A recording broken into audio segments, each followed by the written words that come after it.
Hey everyone, Ricky Shabazz here with Navionics. I'm going to get started about 5 minutes after. Appreciate you all signing on to the webinar. Hopefully you all can hear me well. If you can hear me, if somebody could chime in.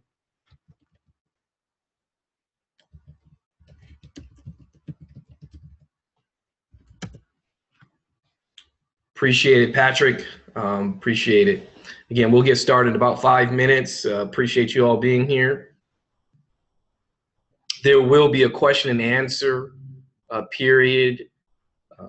So you'll be able to click on the chat and get some of your questions answered.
Okay, there we go. Just trying to get my picture of myself up there so that I can see myself while I was talking to you all. I am not Tashambe Moore. Tashambe is my boss. He probably will be coming in. My boss with Navionics. I am Ricky Shabazz, a marine specialist for Navionics. I want to thank you all for signing in to the webinar. We're going to get started in about 5 or so minutes.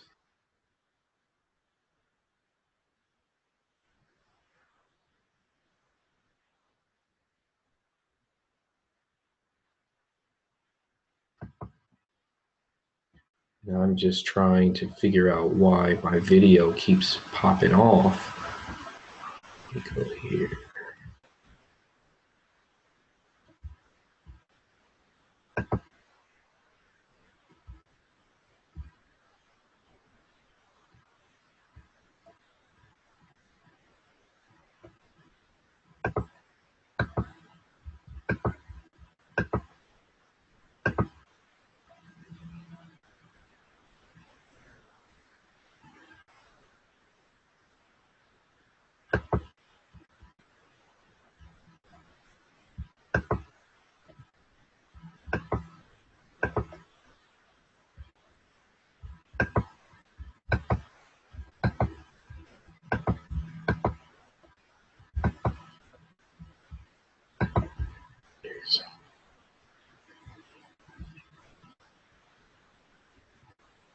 And Ricky Shabazz with Navionics. We're going to get started in just a couple seconds, just letting some folks get logged on. Sure, a lot of folks are getting off work.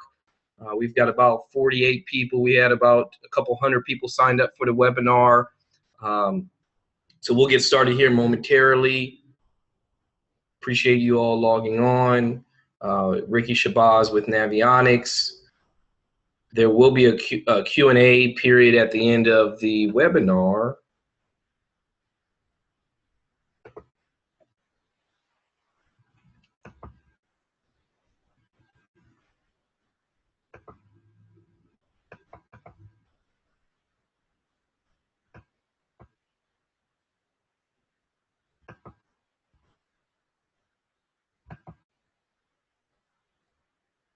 There's also a poll there to ask you some questions that I'm going to be going over.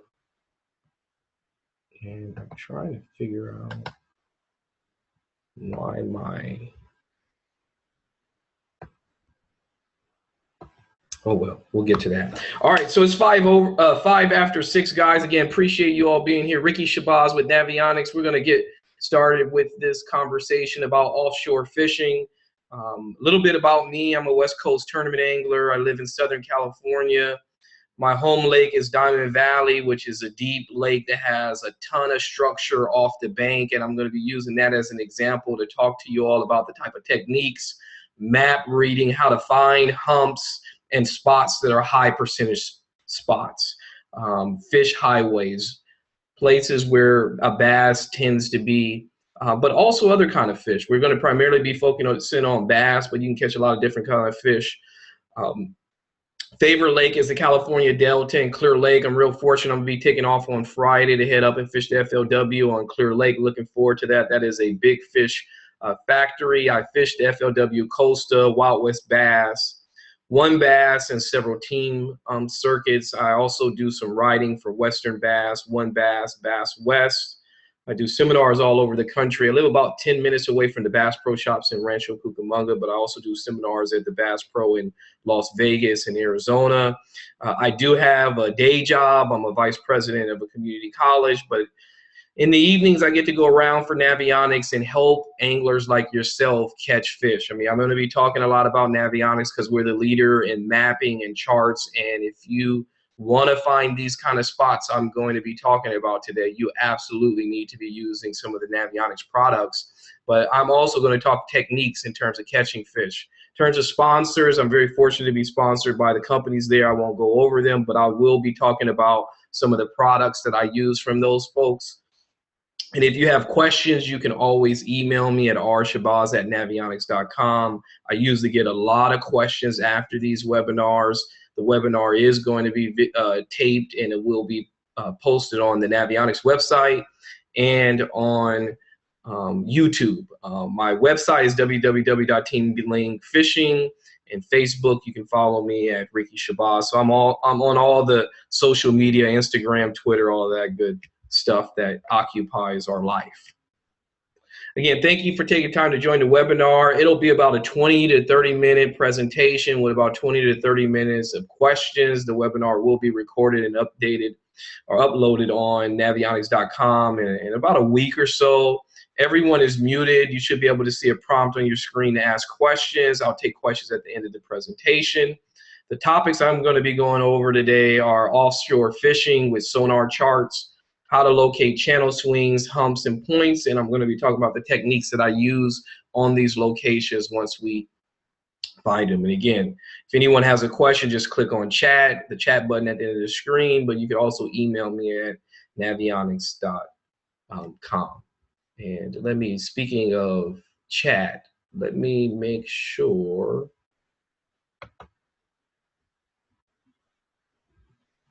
that everyone can hear and see me, correct?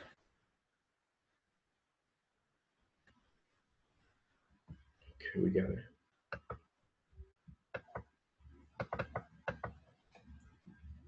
Okay, so thanks, Ron, for saying that you can see me. All right, so let's go ahead and dive into this presentation. A lot of what I'm going to be talking about is the difference between the type of charts. Right now, it just so happens that Navionics is running a special on the Platinum Plus chart, which offers 3D view, satellite overlay, daily updates, and really the benefits to Navionics versus the competitors, because there are other companies out there that are making charts of lakes and rivers or the ocean. Where we are the leader in charting is that we offer 1 foot contours, whether it be the ocean, lakes, or rivers. And the bulk of this presentation today is going to be about reading contours and different map options that are available to you.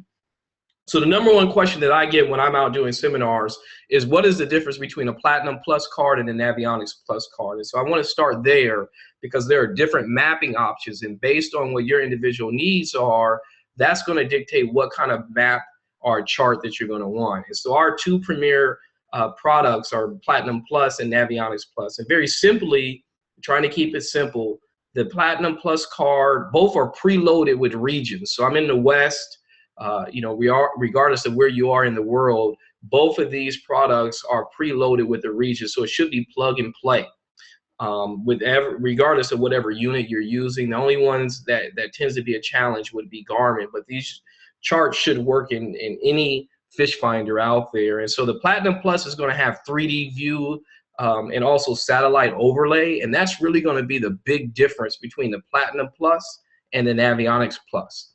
The Navionics Plus is not going to have the satellite overlay, but it's going to work in the older units, or what we call legacy units, those older units that are 5, 10, 15 years old. The Platinum card probably isn't going to work because it takes a lot of data to download those aerial satellite views of whatever lake you're looking at. The other advantage to a Navionics Plus card, if you're like me and one weekend you're fishing on the West Coast, and then let's say you're in Florida next week, that Navionics card allows you to upload and download different regions. So the Navionics Plus card allows you to download and upload different regions. Now it does come preloaded, but let's say you're on the West Coast fishing Clear Lake, which this is a picture of, and then next week you're going to be down at Lake Okeechobee. The days of having to carry multiple cards for different regions are long gone. So this Navionics Plus card is going to allow you to download and upload different regions, but it is not going to have the satellite overlay, much like the Platinum Plus card. Both of these cards are going to come from, with a year worth of free data. And I'm going to talk about data and how often Navionics updates the data from these links. There are guys like myself that are out on the water doing what's called sonar logging, and we get back from a fishing trip and we upload that data up to Navionics, and in a couple of weeks there's a new version of the lake. So there's literally daily updates with guys doing sonar logging, and so you get access to the data for free for the first year with both of these products.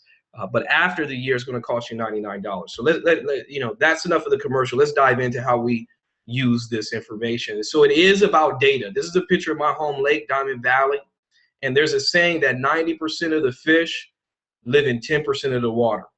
Now, a bass, or any fish for that matter, but certainly a bass, is only going to get hooked so many times before it realizes, if I eat that bait, I'm probably going to get hooked. And so as you look at this lake, you can see there's a ton of offshore structure. We're going to zoom in and look at some of these spots and show you how to read it. But I'm talking about getting off the bank. I'm talking about map reading. I'm talking about looking at humps, points, and channel swings. And the only way you can find that kind of data is having 1 foot contours. And so here's a bass from a lake, Cascade, that was caught off of a hump. In this case, this hump is marked, but what's not marked is that there's a channel swing on the back side of the hump. And this is about close to a 6-pounder, big fish of a tournament that we won on this lake. Now, a lot of people had fished this spot, but because I had the most current version of the map of this lake using Navionics, I found a channel swing on the back side of this hump, and we won the tournament off of this spot. And we came into this spot after about 3 or 4 boats, but everybody was throwing at the hump.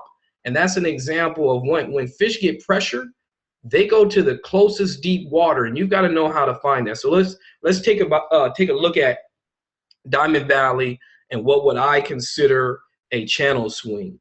And you should be able to see my mouse there. And very simply, a channel swing is where either a creek or deep water runs into shallow water, right? So this would be a channel swing.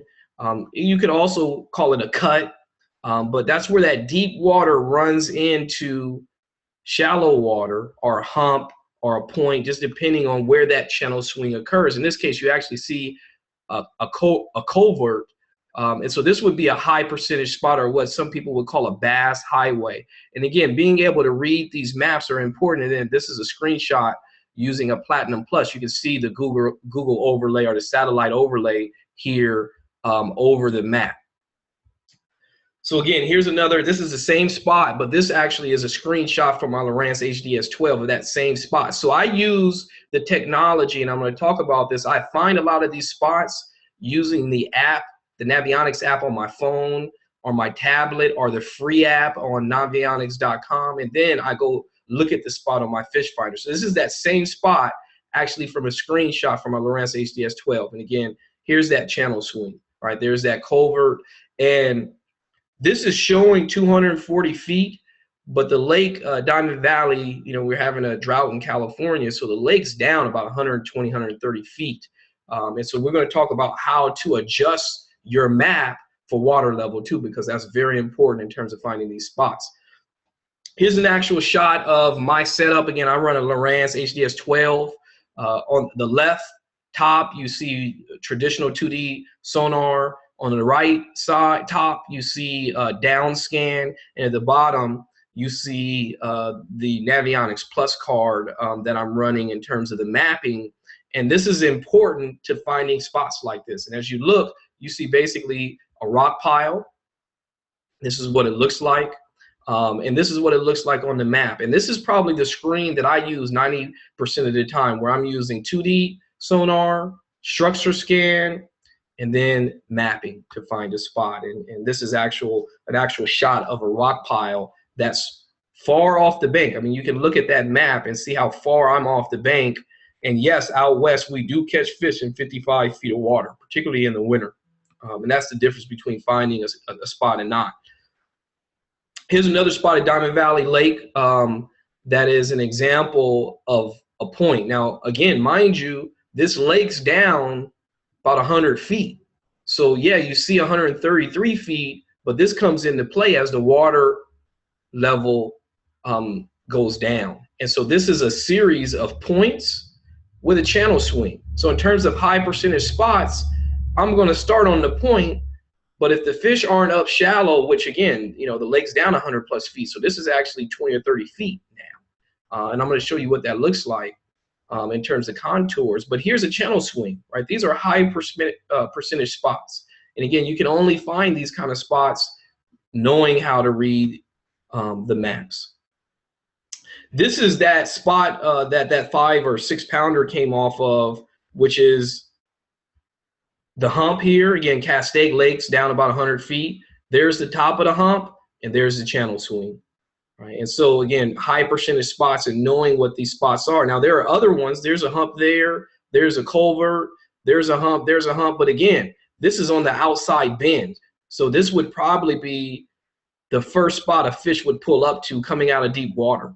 You know, these are spots too, but for some reason, this was a sweet spot. Again, another deep hump. This is taken at Diamond Valley. So again, the lake's down 100 plus feet. This hump is in the middle of nowhere. These kind of spots are where you find unpressured fish, fish that aren't used to getting hooked like those fish on the bank.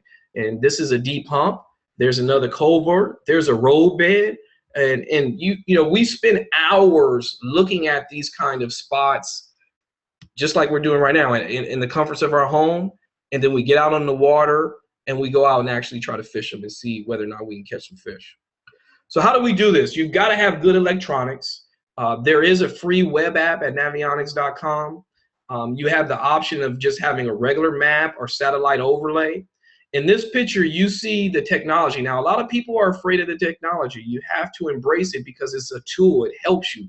These webinars are about helping you catch more fish. And here's a perfect example of something that I do on the water. You see my HDS 12 from Lowrance is synced with my iPad using Bluetooth technology. And on the right, on my phone, I've got my Navionics app. So I've got the technology that's on my Navionics chart, which I'm running a Navionics Plus in my unit. I've got the Navionics app on my phone. Now here is the advantage to using the app on the phone and the tablet. The app in the phone and the tablet is always live, meaning it always has the freshest data, the most current version of the lake. In order to get the most current version of the lake in my fish finder, I've got to take that chip out and put it in my computer and update it regularly. So for me, what I do is before I go to the lake, I'm leaving to Clear Lake this weekend. So a couple days ago, I took my Navionics Plus card, popped it into my computer, updated it so that I had the most current version of Clear Lake, and then I'm ready to go. But even with that, I want to make sure if Navionics makes an update to Clear Lake while I'm out on the water, I've got that map in the app on my phone and on my tablet, and I can compare those things as to humps, points, contours to make sure that I have the most updated version. Now, the map for your, or the app rather, the Navionics app for your phone is going to cost you $10 a year. the Navionics app for your tablet is going to cost $20. But here's why I use those. I can be in the comfort of my home, and I no longer got to go sit in my boat and turn on my fish finder to start studying maps. I could be in a meeting, I could be traveling, and I can actually put waypoints and adjust the water on my phone app or my tablet app. The other, and so this is all about research. And the other advantage is, in terms of Navionics, is we take data from every company. So, you know, Lowrance has their own version, and it's a good version, but they're only using Lowrance data. We use data from everywhere. We use our own data, and we use data from other OEM electronic companies. And at the end of the day, it's about seat time and researching this information to be able to find these kind of spots. It's also about setting up your boat the right way. And so these are some examples of how we set up our bass boats. Right here, you'll see I've got a GPS puck right there at my trolling motor. So when I'm driving, if I find a spot and I push a waypoint, that waypoint is going to go at the trolling motor. So when I get up there, it'll be a lot easier for me to find that spot, because you figure the average bass boat is about 20 feet long. And so you want to make sure you know where you're putting those GPS marks. But also when you're driving, you want to have direct line of vision with your fish finder. So these are just some examples of how we set up our fish finders on our boats.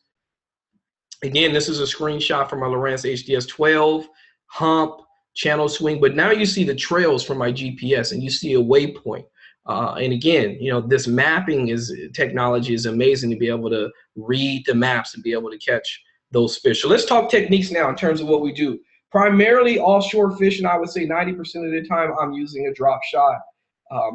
This is an example of how to tie a drop shot, a Palomar. For those of you who don't know what a drop shot is, it basically, a lot of people would say it's a catfish rig, right? When I was a kid, we used to fish for catfish like that. But the Japanese came out with this technique about 20 years ago, and it amounts to having a bait above your weight, tie a Palomar knot. Let's talk about how you fish a drop shot. I always start throwing shallow and bringing out to deep, but if I'm not getting bit, I'll put the boat in shallow water and throw deep and bring it at what they call uphill. And so we typically throw out the bait, let it go to the bottom, you shake it, you're keeping your eyes on your electronics, trying to mark fish, and you work that bait back to the boat. In terms of line, typically when I'm drop shotting, I'm using 6 or 8 pound fluorocarbon line. I use Seaguar. There are a lot of other good lines out there. I typically use what's known as a braid to fluoro leader, meaning I use braid with a 8 to 12 foot leader of fluorocarbon. That'll save you some fluorocarbon, but it gives you more sensitivity when you're fishing deep to have that braid, because braid doesn't have any stretch. I use Daiwa Samurai or J braid with a uni to uni knot. In terms of knots, I either tie a Palomar or an improved clinch. I've been tying an improved clinch. The improved clinch will allow your hook to stand up straight like the picture or the diagram to the right. In terms of weights, I either use lead or tungsten. If I'm in an area where I'm not going to get hung up a lot, I'll use tungsten. If I'm going to lose a lot of weights, I'm going to use lead because tungsten is expensive. I typically use 3/16 or a quarter. And general rule, if I'm fishing 35 or deeper, I'm going to use a heavier weight so I can get down to the bottom quickly, because the key to catch a fish on a drop shot is your bait actually being on the ground or on the bottom. In terms of hooks, I either use a Robo Worm or Gatsu offset set hook, a 1/0 for a 4-inch worm, and so forth. Here's some pictures of the baits that I use. Typically something like a Cinco, missile-based fuse, Zoom, finesse worm. These are some examples of baits. Colors, I tend to use dark colors when it's dark or cloudy. I tend to use light colors when it's light. I don't have a lot of color worms. I don't think a bass is that smart. I throw the worm out there. I mark a fish on my fish finder. I've done my research. I found a high percentage spot, whether it's a rock pile, a point, or a channel swing. I throw the worm out there. If the fish is there, typically he's going to bite. I don't have a whole lot of color baits. I use light colors when it's light out. I use dark colors when it's dark. And so in terms of standards, an Aaron's Magic, which is like a greenish brown, Oxblood Light, which is this worm right here, which is a brown. Certainly this pink worm has won me a lot of money. And so I don't have a lot of colors is what I'm trying to say. Another technique that I use on some of these spots is called the Nico rig. It's a fancy name for a wacky rig worm with some kind of weight in the head, either exposed or inside. This typically I use 0 to 25. Typically the Nico rig will outfish a drop shot 0 to 25. Any deeper than 25 feet and I'm pretty much going to be drop shot. And certainly you can use Carolina rig, you can use jigs. I'm typically, when I'm fishing deep, fishing for a highly pressured fish, and that drop shot is usually going to get them. Now, if I've got a limit and I'm trying to go big, I will pull out a Carolina rig with like a lizard or a worm on it. And sometimes we will use jigs out there, but those are the exceptions. Typically, I'm drop shotting with some kind of finesse worm, or I'm throwing a Nico rig, which is a wacky rig. And you'll see here, in terms of the shrink tubing, that keeps the bait, that keeps the hook in place so that the bait doesn't rotate over the hook. Because before we did that, we would lose a lot of fish when they bit because the tail of the worm would rotate back over the hook. With this shrink tubing, you'll decrease the chances of the bait rotating over the hook. This you see a Zoom trick worm with shrink tube with 3/16 alpha Voss screw rate. Most of the stuff you can get at Tackle Warehouse. Here are some other things, again, shrink tubing or an O-ring. This is a Cinco. You also see some other baits that we use. I usually use some kind of fish attractant like Bang or Smelly Jelly and on the words. And again, if you have questions about baits, we can talk about that. In terms of the equipment that I use, is very important when you're fishing offshore and you're fishing deep to have a highly sensitive rod and a super smooth reel. There is a ton of great tackle on the market. I use Daiwa. I think they make one of the best spinning rods I've ever felt in a Daiwa Steez. But if you're someone who can't afford a $500 or $600 rod, there are absolutely some great rods on the market. But I tell you this, if I ever put a Daiwa Steez spinning rod in your hand, it will change your life in terms of the sensitivity, and you won't be able to use another rod. So do yourself a favor. Don't ever pick up one, because if you will, you will have to, if you do, you'll have to own one. I use a Daiwa Ballistic, which is a 2500 series size reel. Typically, I'm using 6-pound tests for highly pressured fish. I will go to 8 or 10 if I'm on places like the Delta or Clear Lake, which tend to be more grassy and shallow places. But I would say 90% of the time when I'm drop shotting on some of these spots we've talked about today, I'm going to be using 6-pound tests of fluorocarbon. That is the webinar, and I kind of went through some things very quickly, but you saw the way that we do research. You saw how to find some of these spots using the mapping options. This webinar will be recorded, or is being recorded, and be uploaded onto the Navionics website. Here's my email address, rshabazz@Navionics. I'm going to get into some of the questions now because I probably kind of went a little quick, but I do want to get into some questions, and let's see if my questions is going to work. What size braided line? I typically am using 15-pound braided line, because anything lighter than that is kind of like thread and it'll break your fluorocarbon. So I would recommend not going any lighter than 15 or any heavier than 20. Now remember, braided line has a much smaller diameter than traditional line. So 15-pound braided line will probably be the same diameter as either 2, 4, or 6-pound fluorocarbon or regular line. And so it's important that you really don't go any lighter than that, because like a 10-pound braided line might be like 2-pound test, and that'll break your fluorocarbon when you're fighting a fish. Are there any questions out there? I see some folks. There we go. Patrick, I want to learn how to read maps much better. Do you have any classes or ways to do this? I know the basics, but feel like there's so much more. I do seminars. Certainly you'll be able to go on to navionics.com. There are a ton of webinars like the ones I went over. Patrick, I guarantee if you download the Navionics app on your phone or your tablet, you will be able to read maps a lot better. Hold on real quick. Let me switch screens real quick.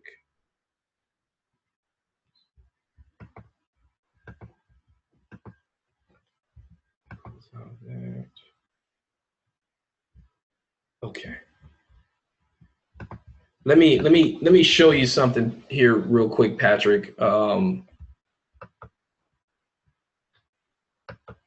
And one of the things, and everybody should be able to see my phone. So I'm going to show you real quick on my phone the benefits to using a Navionics app.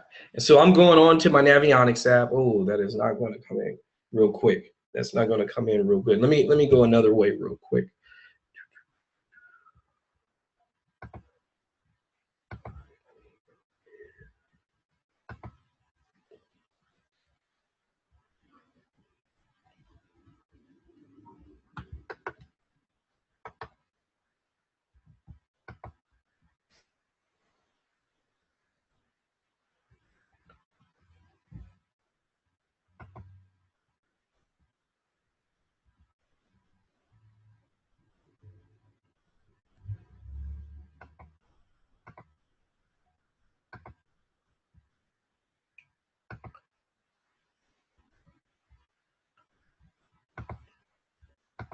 Okay, so what I wanted to do, Patrick, is show you how to read a map a little better, but for some reason the screen is not coming up like I want it to. Let's see if it does now.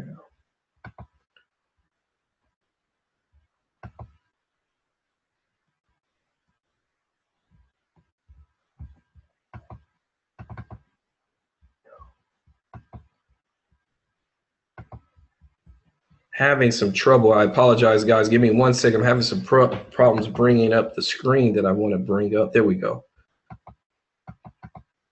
There we go. Okay. So here I am on the web app. You all should be able to see the web app now. Here's what I was looking for. Everybody should be able to see the web app. Can everybody see the web app? Okay, good. So everybody can see the web app. So let me show you, Patrick. I'm going to go to my local lake, and this is free, right? So I want to be clear. This is not an infomercial about Navionics. This is free, what I'm going to show you. But at some point, you're going to need the chart either in your phone or your unit, right? So you can see the contour. So I'm going to go right to that spot that I was showing you all, and it's no secret. This was that spot, right? And so as I'm looking at the web app, I can start finding spots like this. You see, I went straight to it, but you know, you really just on whatever your home lake is, you just got to go out and start looking at stuff and then knowing, okay, this says it's 172 feet, but what is the water level at my lake? I fish a lot of lakes in Southern California where the water level drops because they're reservoirs. The other thing you can do here is you can look at the difference between the different, whether it's a Navionics or a SonarCharts. Now the SonarCharts is going to give you the most up-to-date data, but basically what I'm doing is I'm looking for spots at high percentage. Like, okay, this looks good. That's it's a point off of the dam. But as I scroll up, I'm literally just going through like, there's a hump right there. Let's see what that hump looks like. That hump comes up into 86 water. That's probably a high percentage spot. And as a matter of fact, to the right of it, there's another high spot.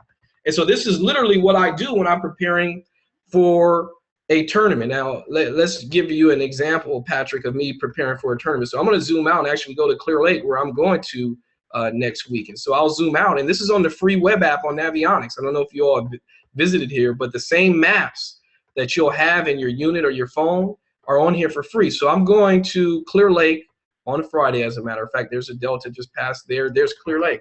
So I can go into Clear Lake and start looking at stuff. Like, okay, there, I'm going to go to an area of the lake where there's just a ton of humps, which is right here. Now I know that, So there's a high water spot right there. I'm going to go try that. And as a matter of fact, look at this. There's a hump there, there's a hump there, and there's a point there. And literally, Patrick, those are the kind of things that I do when I'm looking for something.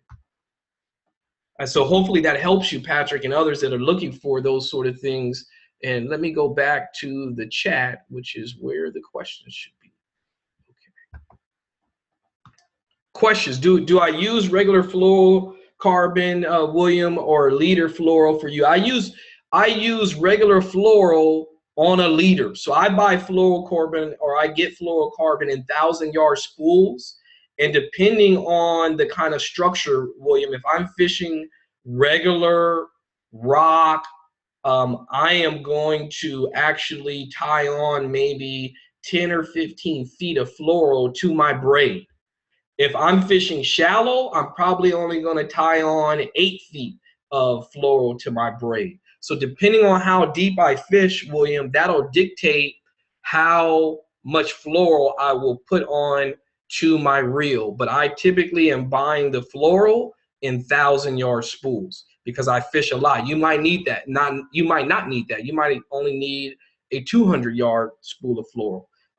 Whichever fluoro you use, please use a name brand of fluoro, a Cigar, Sunline, because the main connection between you and the fish is that line. And so don't skip on line. Get a high quality line. I'm in the chat now. Are there other questions that folks have? Can I explain a channel swing? Yes, William.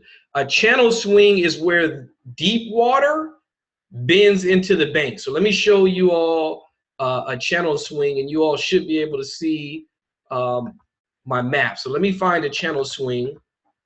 And it's harder to find a channel swing on a lake like Clear Lake because that's shallow. So let me go to Lake Shasta. Lake Shasta has a lot of channel swings. So here's Lake Shasta, Northern California, loaded with spotted bass. I was just there. Lake Shasta has a lot of channels. So a channel in a traditional lake is an old creek bed or the deeper water. So these would all be channels. And if I was looking for a channel swing, this would be a channel swing right here, where that channel swings into the bank, right? So it doesn't happen everywhere. This would be a channel swing. So bass use channel swings as fish highways. And so hopefully that answers your question, William. Have I tried Gliss Nano line? I have not tried any of the nano lines. I know some people who use them. I believe in a high quality braided line connected to a fluorocarbon. Can I show the water level offset you just said something about? Unfortunately, Bill, because my phone is showing up on the computer, didn't come out as clear. On the app, and you can Google, it's called Depth Max Range. So with the Navionics chip in a Lowrance unit, you can actually adjust the water level so that you know if it's the water's level down 100 feet or 50 feet, you can actually adjust it. Unfortunately, my phone didn't show up on the webinar good enough, so it's not going to come up. However, if you go to YouTube, you can Google max depth range using a Navionics chip, and I actually have a video showing you how to do max depth range. So using a Lowrance and a Navionics chip, I can actually adjust the water level, and the benefit of that is it changes the contours. It'll change the contours. So Bill, if you shoot me an email or if you friend me on Facebook, I can send you that video, or you can just go to YouTube and type in depth, D-E-P-H-T-H, D-E-P-T-H, depth max range. Jim, do you adjust your chart for lower water levels? Yes, Jim, that's just the question I answered with Bill. So I do it. I was going to show you all how to do that, but unfortunately my phone did not show up very well tonight on the webinar. It's called Depth Max Range. On the app, on the Lowrance, that's what it's called. On the phone app or the tablet app, is called, let me just remember what it's called again.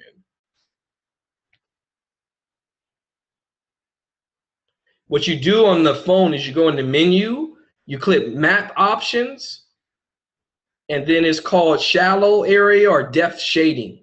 And so that'll allow you to change the water level. And so as you look at what you do on the phone app or the tablet app, you go on the map, you hit menu map options, and then you can adjust the shading, the water level, and the contours using Navionics app. And so both Joe, Bill, and Jim, you all asked the same question. So hopefully that answers. Again, on the Lowrance unit, you can adjust max depth range using a Navionics card. You have to have a Navionics card in order to do that. On the phone tablet or the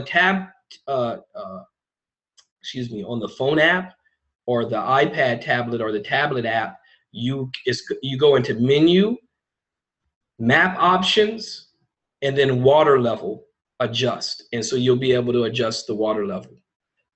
Let me see if there's some other questions. Talked about that. Does mainline color really matter? I believe it matters, but I typically use a clear line. I typically,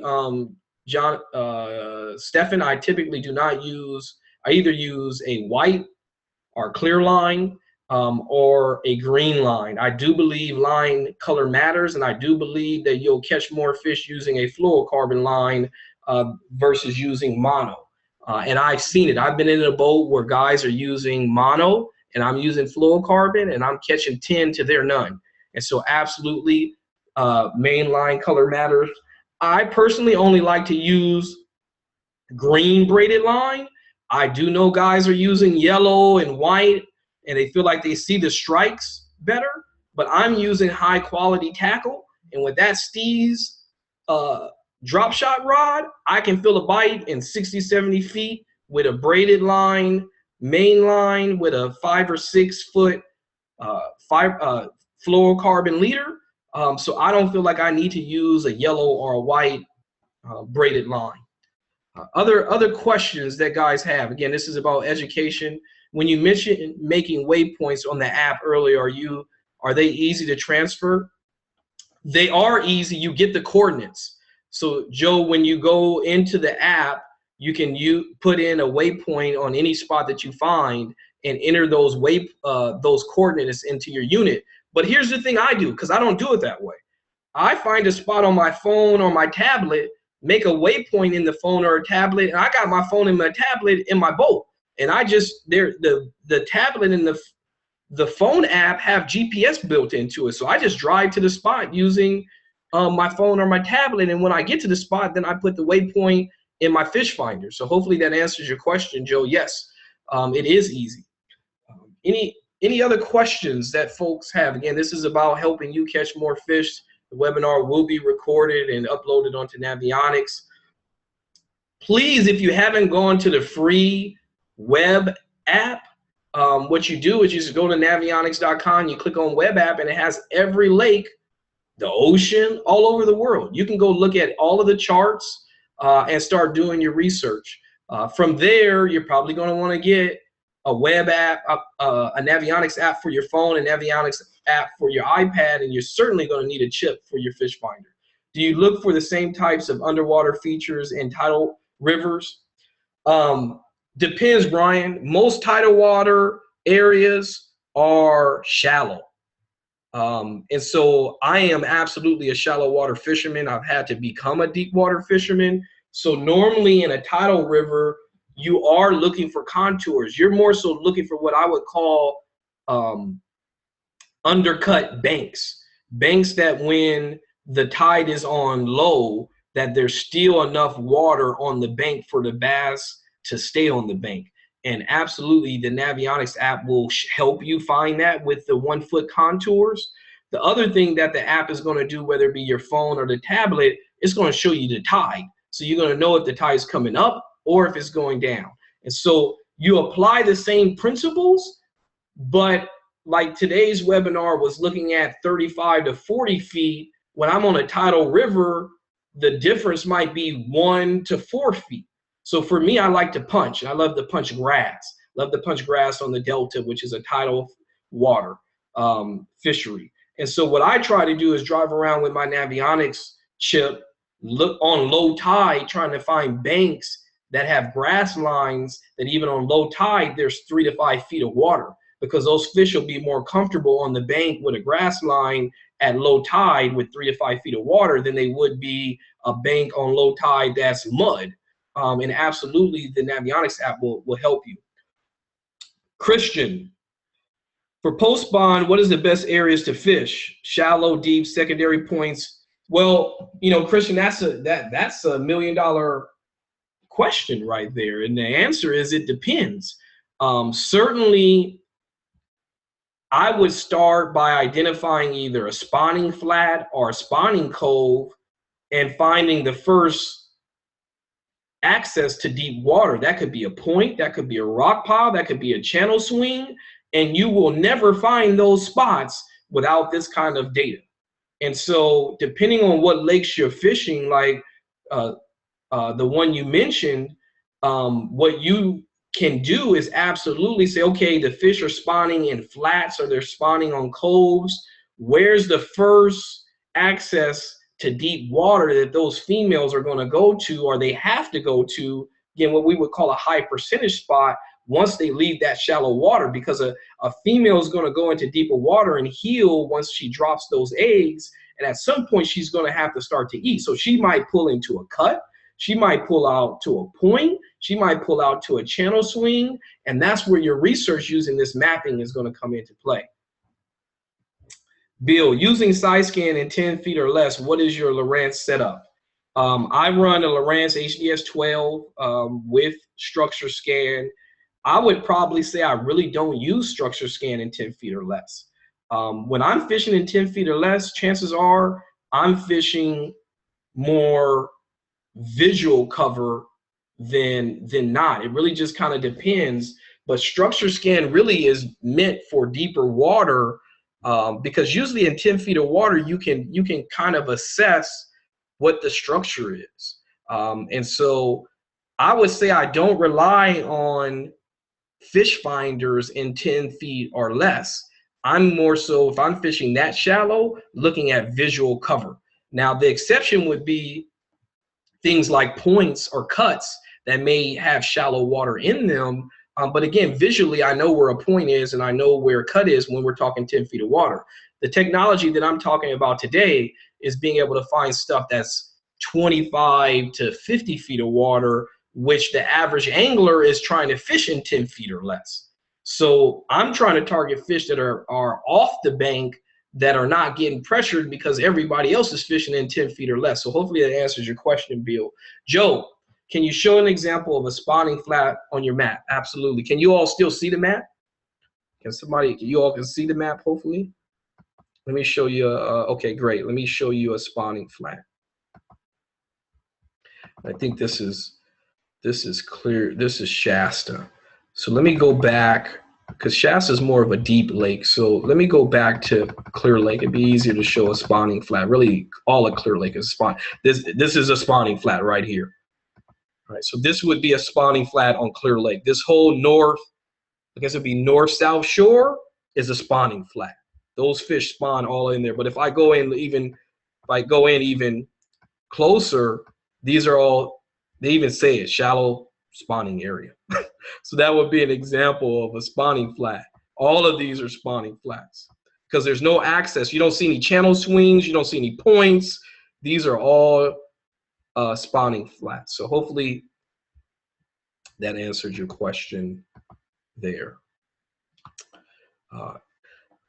Any other questions before I go? So wide gaps between contours lines. Yes, thank you, Joe. The closer the lines on the contours, the deeper the water.